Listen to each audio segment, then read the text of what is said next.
This episode of Bullet Heaven was made using Pack-a-Punch SCART cables from Retro Gaming Cables, the OSSC from Video Game Perfection, and the Retrobit 2.5 GHz Wireless Saturn controller from Stone Age Gamer.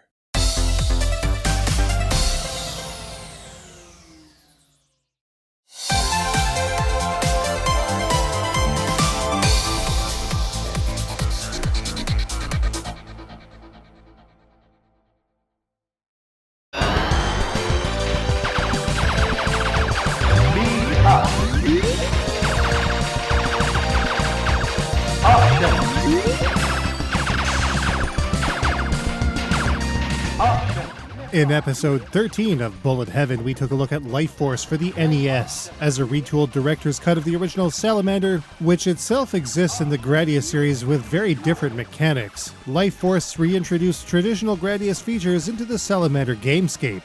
But Salamander and Life Force aren't where this sub-series stayed. The ultimate game in this series was yet to come, a decade after the first game saw release. Salamander 2 is a Yoko alternate scrolling shoot-'em-up developed and published by Konami and released to arcades in 1996. It would later see released to home consoles in the Salamander Deluxe Pack Plus on both the Sega Saturn and Sony PlayStation in 1997, bundled with the arcade versions of Salamander 1 and Life Force. It was also included in the Japanese Salamander Portable Collection for Sony's PSP in 2007, alongside the added MSX version of Gradius 2 and ZaxX. We have other plans for the original Salamander, but since Salamander 2 is arguably the main draw in this package as it is, that's our main target in this review. So, let's take a closer look.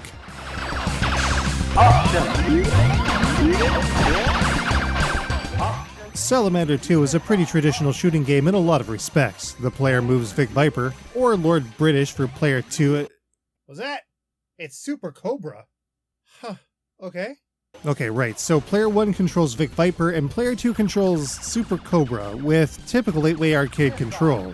The player fires both their main weaponry and missiles once they're equipped with a single button. Tapping the B button on the Sega Saturn controller will result in faster fire, though a rapid function is also mapped to the Y button by default. The core gameplay mechanics in Salamander 1 and 2 specifically differ greatly from that of both Gradius and Life Force in that there is no power-up bar to mess around with.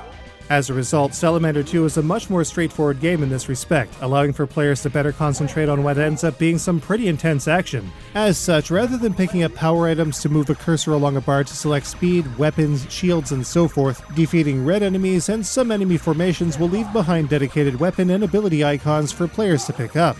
They are then immediately equipped for players to use right then and there. All of the fan favorites exist. Straight-fire lasers, ripple lasers, twin lasers, and missiles are all able to be collected from their respected icons, tagged with the letter they start with. In addition, players can also collect speed-up icons for extra mobility, rarer shields for an added layer of defense, and, of course, the series trademark options, which follow the player's ship in trail formation. But there's more. When players pick up additional weapons of the same type, it will be upgraded into a superpowered variant that deals a ton of damage. However, these weapons will only last for a limited time before reverting back to the basic weapon again. Of course, picking up further icons will maintain this super weapon status if they can be collected. The exception to this are the missiles, which will switch between normal and twin missiles with every subsequent pickup collected. As if that wasn't enough, the options in Salamander 2 have also been shaken up in a big way. While the trail formation and firepower duplication is something we've seen many times before between Gradius, Life Force, and the original Salamander, the addition of option seeds creates a new dynamic that hasn't been seen before or since. Rather than trailing with the rest of the options collected, an option seed will orbit the player's craft and fire basic shots automatically. Collecting a second seed will then grant the player a full option. Up to 4 options can be equipped by the player, but 2-player games limit the total number of options between the 2 players to 5, making for a slight imbalance. It's definitely an odd limitation. And it goes even further. Players can launch their options by pressing the C or Z buttons to deliver a powerful homing shot to their foes. This is a handy technique when surrounded or when taking on a troublesome boss for a fast kill. Options that are launched in this manner can also be collected again as an option seed. As if that wasn't enough, option seeds can be deployed in the same kind of way as well. But they will instead create a brief barrier that damages enemies and clears enemy shots from the player's immediate vicinity. The option seed is also completely sacrificed. In 2-player games, each player's options will be color-coded, and spent options will track back to the player that launched them. The same goes for options left behind after death. Of course, a greedy player can also scoop these up, regardless of color. Salamander 2 plays over the course of 6 stages across 2 loops, featuring a mix of horizontal and vertical scrolling stages, much like Salamander 1. This time, though, there are fewer vertical stages. While the first 6 stages can be credit-fed, the much harder second loop does not allow for continues. This makes for a game that should last a very long time in and of itself, never mind the 2 other titles that are also included in the deluxe pack as well. Once it is reached, Loop 2 can also be accessed anytime from the title screen. The best part of Salamander 2 is that players are not forced to a checkpoint if they happen to lose a life, though they may end up being a little crippled in the speed department, in typical Gradius fashion. While extends are few and far between, at the very least the player's ship will simply respawn on the spot. Of course, players that need a bit of help or more punishment can adjust the difficulty through 8 levels of challenge, allowing anyone to get just the right amount of difficulty for a satisfying 1 credit clear. Of course, the 2 all is the ultimate goal here, which should take quite a bit more time to master. Which is fair, as the gameplay in specific definitely takes the front seat in Salamander 2. The result of all of this is a slightly complex yet very playably streamlined game that anyone should be able to get into. There are scoring components here as well, but as it turns out, they're not nearly as involved as the new features introduced in Salamander 2.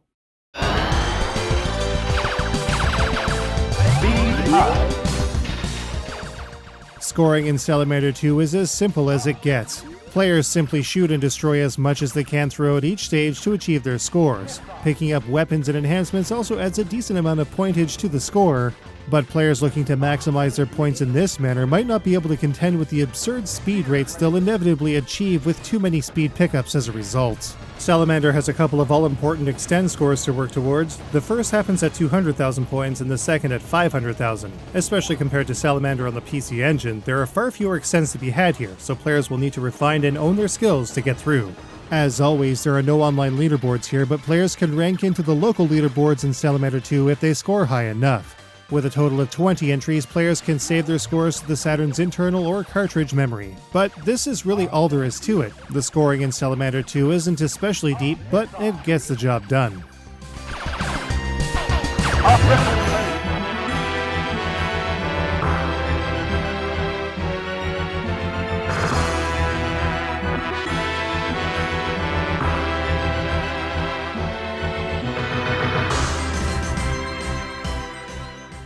Given that Salamander 2 came out a decade after the first game, it's pretty obvious that it is a bit of a leap beyond the sound and graphics capabilities of its predecessors by a fair stretch. And is it ever fantastic? Visually, Salamander 2 is just plain excellent. Bright colors, smooth, well-animated pre-rendered enemies and player ships, giant sprites, and stage elements are just the start. All kinds of cool effects and a clean interface for it all makes Salamander 2 perhaps our favorite game in the entire Gradius line from a graphical standpoint. Vic Viper and Super Cobra will even barrel roll from time to time. But that's not to say that there aren't issues, as some enemy shots can get lost in the shuffle against some backdrops, especially in Stage 3. And since everything is pre-rendered, there are still times when the sprite edges are a little on the rough side, specifically in the attract sequences and ending bits. Not a huge deal though. Well, except the Heidi bullets, that's a pain. Salamander 2 is also an instant winner when it comes to its sound. This is a game that features a lot of clear voice samples and excellent effects that match everything on screen to a T. Better still, nothing comes off as annoying or bothersome, and it's all in English, meaning that this is a very import-friendly game. The absolute best part of Salamander 2 is definitely its soundtrack. This is one of those special OSTs that is bound to knock around players' heads for years, if not forever. Stage 2 in specific has got to be one of the very best tracks from the 90s without contest.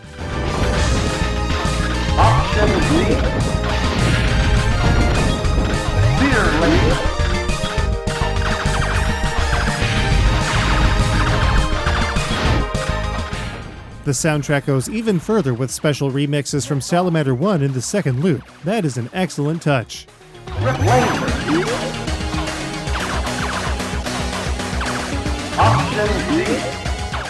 Breaking a bit from Salamander 2 specifically, the overall presentation of the deluxe pack has some great design and flow. A special pre-rendered movie serves as a prelude to the whole thing, and the game selection menu is vibrant, with flashy art and an excellent font for the player's choices. Salamander 2's options allows for players to customize their controls, difficulty, sound type, and even features a full sound test of the amazing OST.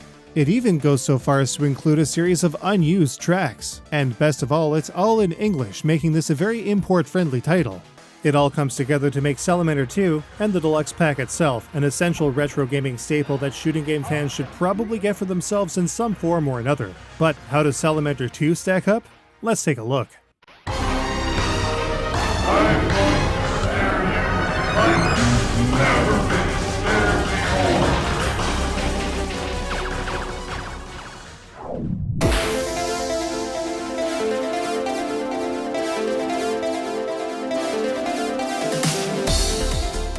Salamander 2 features great silky control. The Gradius syndrome of speed loss is less pronounced in this title. With 8 difficulty levels, there's a challenge here for any shmupper. Even on level 1 though, skill will be needed for the second loop. With 6 core stages doubled up in a second loop, there's a lot to play here. Getting good enough to endure loop 2 will definitely take time and practice. Everything in this game is colorful and well animated, though some elements are rough around the edges. Some shots are a little hard to see though. We'll go so far as to say that this is the best soundtrack within the whole Gradius series and its spin-offs. The alternate Salamander 1 remixes in Loop 2 are a great touch. Most Gradius games are more or less the same when it comes to their mechanics, but there's so much variation to Salamander 2, even above and beyond Salamander 1, that it sits head and shoulders above the rest. Especially with its boosted weapon system and amazing option tweaks, Salamander 2 could be the most refined game of its kind by Konami. At about $90 US, Salamander Deluxe Pack Plus is of moderate to high cost on both Saturn and PlayStation. But for what is arguably the best way to play Salamander 2 without a PCB, we think the value is great, especially with Salamander 1 and Life Force in tow. We knew that this review had to be done. Salamander 2 is a game that was not only recommended to us, but also one that stood out as a game that definitely needs to be played by more shoot-'em-up fans out there. We had played the PlayStation Portable version, but it was far from ideal. This, however, is almost as good as it gets. Salamander 2 gets a 4.75 out of 5. You can get a copy of Salamander 2 as part of the Salamander Deluxe Pack Plus fairly easily at auction nowadays. Don't miss out. Another one down, but things are really heating up. Coming up on the next episode of Bullet Heaven, we're taking a look at Gaia Seed. Is this title really worthy of its impossibly high asking prices? Of course not, but at the very least we'll have the very last word on if it's any fun. See you all in the next episode.